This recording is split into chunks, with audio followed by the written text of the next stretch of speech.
Have you ever found yourself in a situation where a familiar smell suddenly transported you back to your childhood?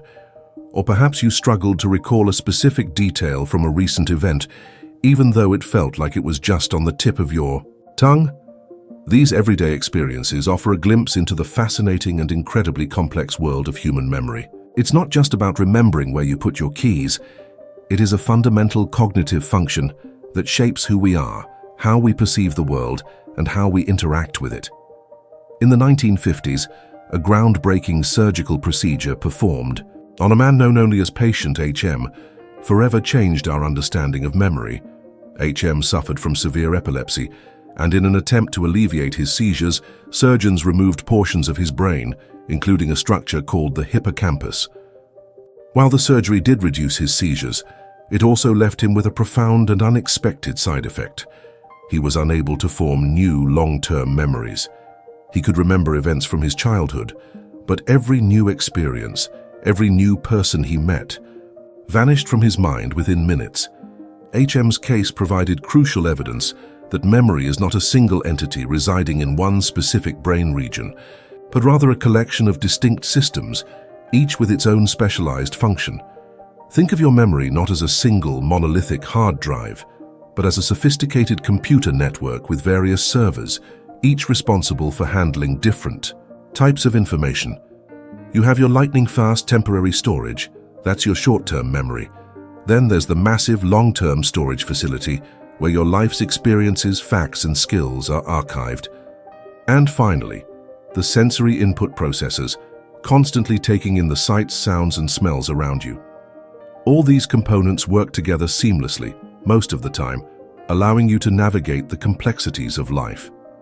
Let's start by exploring the very first stage of memory, sensory memory. Imagine you're watching a fireworks display. The brilliant bursts of light and color leave a fleeting visual impression, a sort of afterimage that lingers for a fraction of a second. This is iconic memory, a type of sensory memory specific to visual information.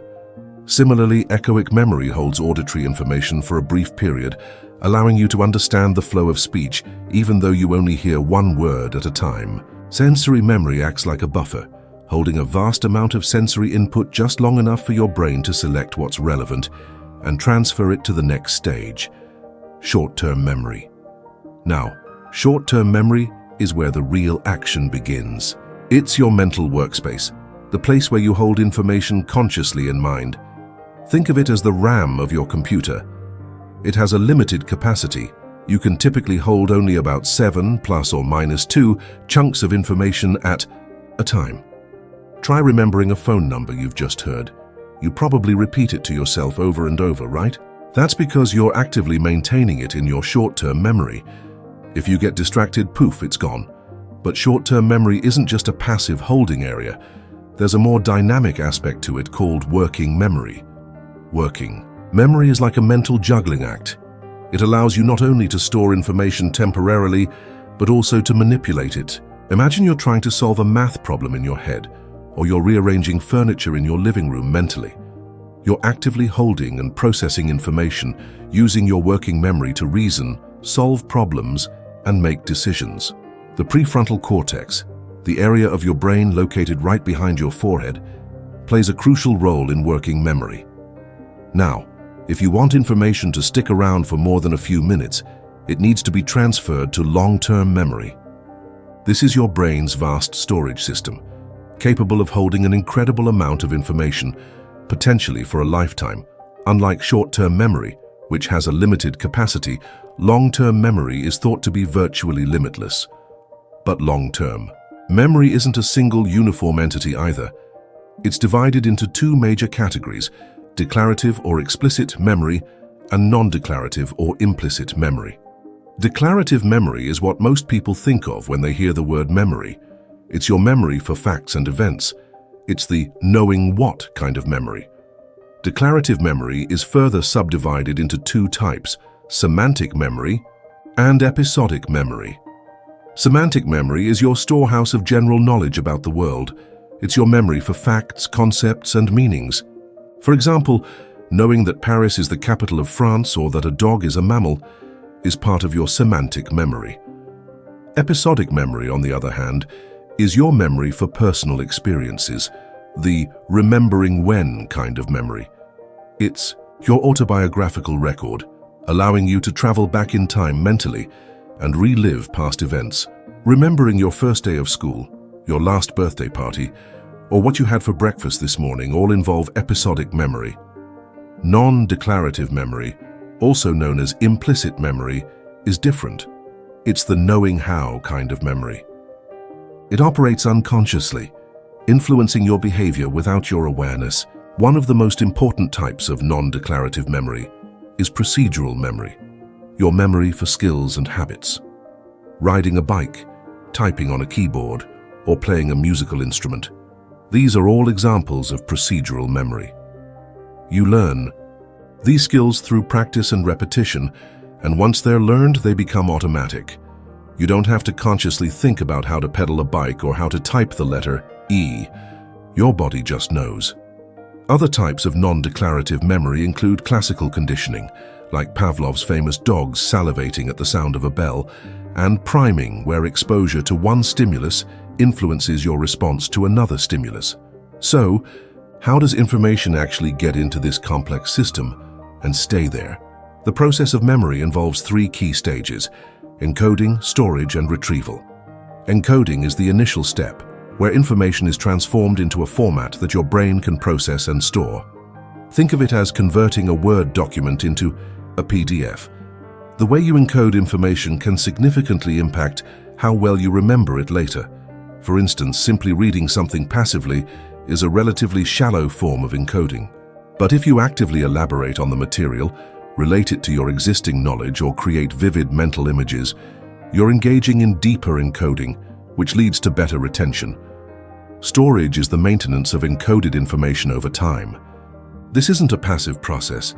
Memories aren't simply filed away and left untouched. They undergo consolidation, a process where they become more stable and resistant to forgetting. This consolidation involves the strengthening of connections between neurons, the building blocks of your brain. Finally, retrieval is the process of accessing and bringing stored information back into conscious awareness. It's like searching for a file on your computer and opening it. Retrieval can be triggered by various cues, such as a specific word, a smell, or a visual image. Sometimes retrieval is effortless, while other times it requires more effort, like when you're trying to remember someone's name. Now let's delve into the biological underpinnings of memory. Where does all this magic happen? While memory isn't localized to a single brain region, certain structures play crucial roles. The hippocampus, a seahorse-shaped structure nestled deep within the brain, is absolutely essential for forming new declarative memories. Remember patient HM? The removal of his hippocampi left him unable to form new long-term memories of facts and events. However, it's important to understand that the hippocampus isn't the ultimate storage site for memories.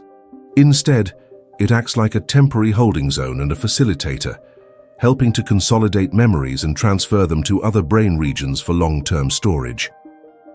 The amygdala, an almond-shaped structure located near the hippocampus, is involved in processing emotions, and it plays a crucial role in the formation of emotional memories. Think about a time when you experienced a strong emotion, like fear or joy. You probably remember that event vividly, right? That's because the amygdala enhances the encoding and consolidation of emotionally charged memories. The cerebellum, located at the back of the brain, is primarily involved in procedural memory, the learning of motor skills. It's what allows you to perform complex sequences of movements, like playing a sport or dancing, without consciously thinking about each step. And the prefrontal cortex, as we mentioned earlier, is crucial for working memory, the mental workspace where you hold and manipulate information. But the real magic of memory happens at the level of synapses, the tiny junctions between neurons. Learning and memory involve changes in the strength of these synaptic connections, a phenomenon known as synaptic plasticity. When you learn something new, the connections between the neurons involved in that learning become stronger. This strengthening is called long-term potentiation, or LTP. It's like building a well-worn path through a forest. The more you travel that path, the easier it becomes to follow. Similarly, the more you practice a skill or rehearse information, the stronger the synaptic connections become, making it easier to retrieve that information or perform that skill later. Of course, memory isn't perfect. We all experience forgetting. Sometimes we forget where we put our car keys. Other times we struggle to remember a name. And in more extreme cases, people can experience amnesia, a significant loss of memory. Forgetting can happen for various reasons. Sometimes information simply decays over time, like a fading photograph. Other times, interference occurs, where new information disrupts the retrieval of old information, or vice versa. Think about trying to remember a new password after using an old one for years. The old password might interfere with your ability to recall the new one. And sometimes, forgetting is simply a failure of retrieval. The information is still stored in your memory, but you can't access it at that particular moment. It's like knowing you have a file on your computer, but you can't remember the file name or where you saved it. Amnesia, a more severe form of forgetting, can result from various causes including brain injury, stroke, or neurodegenerative diseases. There are two main types of amnesia: anterograde amnesia and retrograde amnesia. Anterograde amnesia, like in the case of patient H. Famous X, is the inability to form new long-term memories after the brain injury. Retrograde amnesia, on the other hand, is the loss of memories from before the brain injury. The extent of memory loss can vary greatly depending on the severity and location of the brain damage. Diseases like Alzheimer's disease and other forms of dementia are characterized by progressive memory loss and cognitive decline. These diseases involve the gradual destruction of brain cells, leading to a devastating impact on memory, thinking, and behavior. But the good news is that there are things you can do to improve your memory. Just like any other skill, memory can be strengthened with practice and effort. Mnemonic devices, techniques for improving memory, have been used for centuries. The E method of Loti, also known as the memory palace technique, involves associating items you want to remember with specific locations in a familiar place, like your house or your neighborhood. You create a vivid mental image of each item in its designated location, and then when you need to recall the items, you mentally walk through your memory palace, retrieving the images along the way. Other mnemonic devices include acronyms, rhymes, and chunking, where you group information into smaller, more manageable units. Beyond specific techniques, your overall lifestyle can also have a profound impact on your memory. Getting enough sleep is absolutely crucial. During sleep, your brain consolidates memories, strengthening the synaptic connections that represent what you've learned. Regular exercise also benefits memory, increasing blood flow to the brain and promoting the growth of new neurons. A healthy diet, rich in fruits, vegetables, and omega-3 fatty acids, provides the nutrients your brain needs to function optimally. And managing stress is also important, as chronic stress can impair memory. So the next time you're trying to remember something important, remember that your memory isn't just a static storage container. It's a dynamic, complex, and multifaceted system that's constantly changing and adapting. It's a system that allows you to learn, to grow, to connect with others, and to make sense of the world around you. It's a fundamental part of what makes you, you. By understanding how memory works, you can appreciate its incredible power and take steps to keep it sharp and healthy throughout your life. And perhaps look with more consideration to the ones dealing with memory impairments in our society. The study of memory is a continuously evolving field, and there's still much more to discover about this amazing cognitive function, but we do know how important it is to who we are.